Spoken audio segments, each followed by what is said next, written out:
और चलिए यहाँ से खबरों में आगे बढ़ेंगे, लेकिन उससे पहले गृह मंत्री अमित शाह नए कानूनों को लेकर क्या कुछ कह रहे हैं वो सुनवाते हैं। हमारे संविधान के स्पिरिट के तहत दफाओं की और चैप्टर्स की प्रायोरिटी तय की है।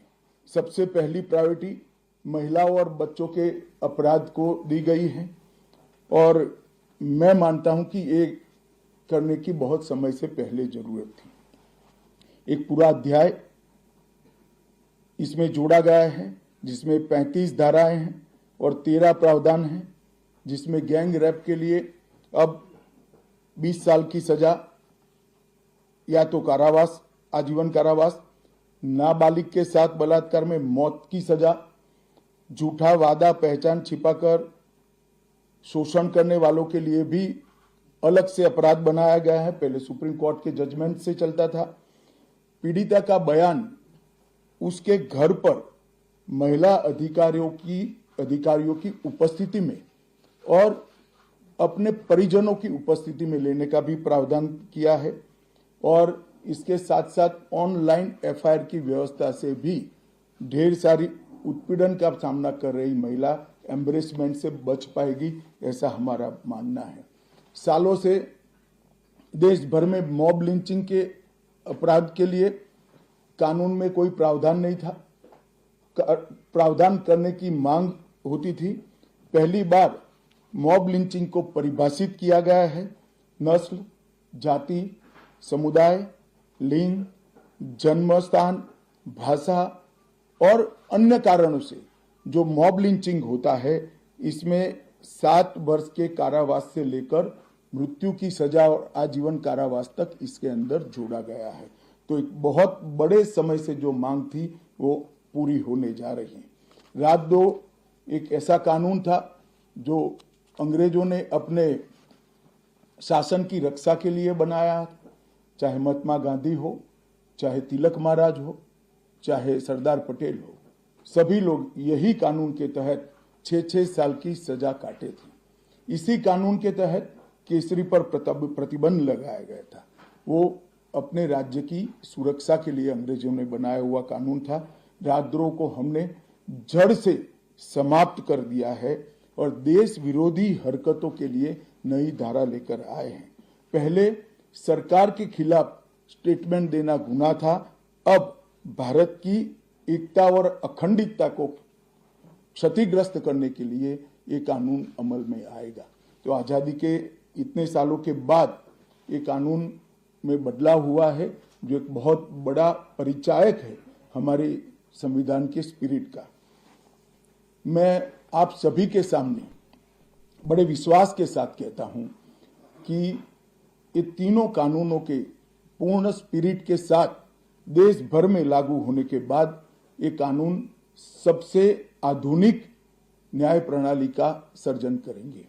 टेक्नोलॉजी को हमने न केवल अपनाया है, आने वाले 50 सालों तक टेक्नोलॉजी में जो भी अनुसंधान होने की संभावनाएं हैं, इस सबको कानून के अंदर हमने व्याख्या के तौर पर समाहित किया है, जैसे आने वाले समय में भी जो अनुसंधान होंगे वो व्याख्यायित किए गए।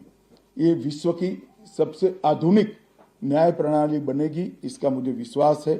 कंप्यूटराइजेशन की प्रक्रिया ऑलरेडी पूरी हो गई है। 99.9% थाने कंप्यूटराइज हो चुके हैं।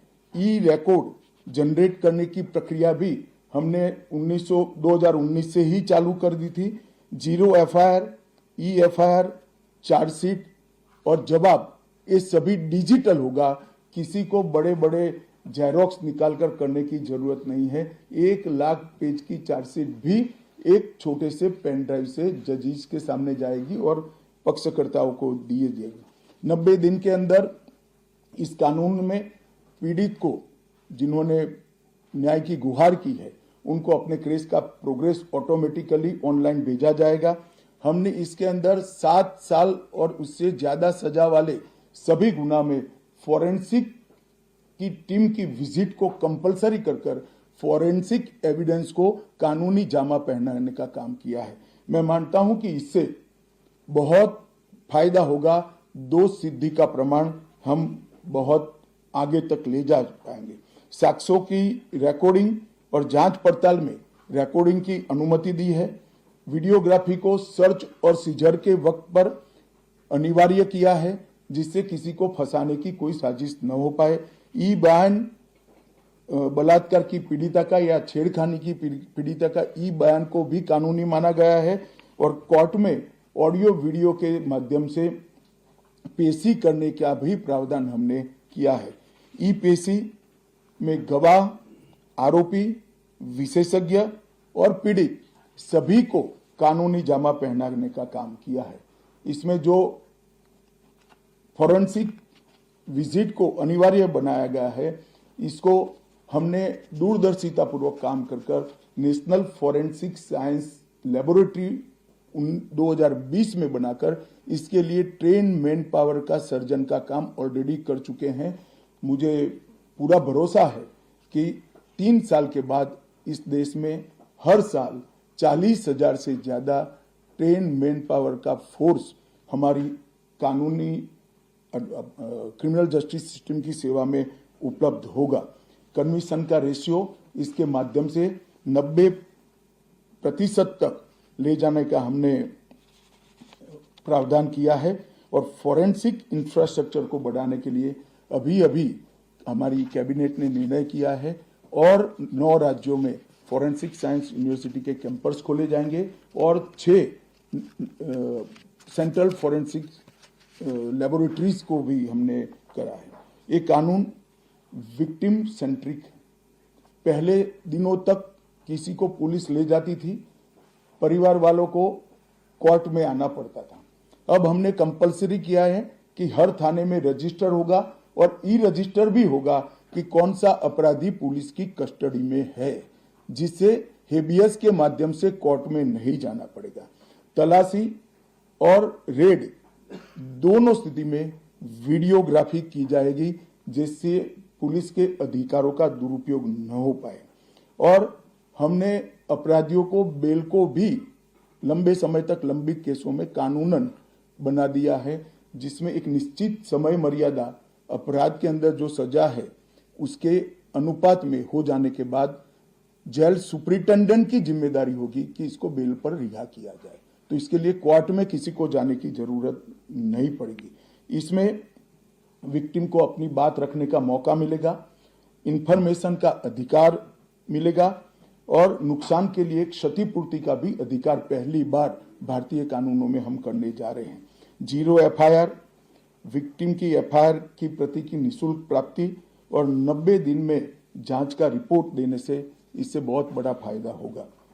समय पर न्याय लगभग 35 न्याय प्रणाली की 35 धाराओं में हमने समय मर्यादा निश्चित की है और ये टेक्निक के आधार पर प्रोसीडिंग्स होने के कारण भी समय पर न्याय मिलेगा। 3 दिन में FIR दर्ज करनी है, 7 दिन के भीतर जांच रिपोर्ट पीड़िता के सार्वजनिक करनी है, 60 दिन के अंदर ही अपराध तय करने हैं और घोषित अपराधियों के खिलाफ 90 दिन के अंदर मुकदमा कायम करना है और आपराधिक मामलों में मुकदमे की सुनवाई के बाद ज्यादा से ज्यादा 45 दिन के अंदर जजमेंट की घोषणा करनी है। तो कई जगह पे हमने समय को कम कर बाध्य कर हमने जल्दी से न्याय मिल पाए इस दिशा में काम किया है। हमने 3 वर्ष से कम कारावास में 60 वर्ष से अधिक उम्र में के लोग जो है, इसमें पुलिस अधिकारी की पूर्व अनुमति अरेस्ट के लिए अनिवार्य करी है। गिरफ्तार व्यक्ति को 24 घंटे में मजिस्ट्रेट के सामने ले जाने का प्रावधान भी कानूनी बनाया है और 20 से ऐसी ज्यादा धाराएं हैं जिसमें पुलिस की जवाबदेही हमने सुनिश्चित करी है। पहली बार पीई का भी हमने प्रावधान इसके अंदर किया है। साक्ष्यों के संबंध में भी टेक्नोलॉजी को हमने बढ़ावा दिया है। इलेक्ट्रॉनिक साक्ष्यों के प्रति विश्वसनीयता बढ़े, इसके लिए कानूनी प्रावधान कड़े किए हैं। सर्वर लॉग, स्थान संबंधी साक्ष्य और वॉइस मेल, ये सब की व्याख्याएं की गई है। अब न्याय प्रक्रिया संविधान की 8वीं अनुसूची में आने वाली सभी भाषाओं में काम करती हो जाएगी। हमारी स्थानीय भाषाओं के लिए बहुत बड़ा फैसला है। हमारा पूरा सॉफ्टवेयर जो बनेगा वो 8वीं अनुसूची में आने वाली सभी भाषाओं में बनेगा। कानून बनने के बाद, संसद ने पारित करने के बाद तैयारी के लिए ढेर सारा प्रयास भारत सरकार के गृह मंत्रालय और हर राज्य के गृह मंत्रालय और जस्टिस मंत्रालय ने किया है। लगभग 22.5 लाख पुलिस कर्मियों की ट्रेनिंग के लिए 12,000 मास्टर ट्रेनर्स बना दिए गए। कई इंस्टीट्यूशन को अधिकृत किया गया और 23,992 मास्टर ट्रेनर अब तक ट्रेन हो चुके हैं। जुडिशरी में 21,000 सबऑर्डिनेट जुडिशरी का ट्रेनिंग हो चुका है और इसके लिए भी आगे पर मास्टर ट्रेनर्स की कई बैच स्थानीय भाषाओं में तैयार हो गई है। 20,000 पब्लिक प्रोसिक्यूटर्स को ट्रेन किया गया है और लगभग हर प्रोसिक्यूटर को एक ऐप दे दिया गया है और नए कानून छापे हुए दिए गए हैं कि पुरानी धारा कौन सी थी, नई धारा कौन सी है। प्रिजन के 51,224 कर्मचारियों का ट्रेनिंग हुआ है और फॉरेंसिक के 4,000 कर्मचारियों का ट्रेनिंग हुआ है।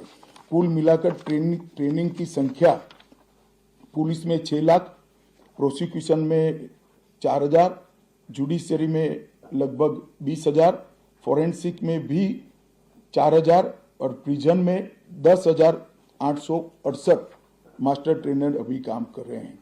मित्रों,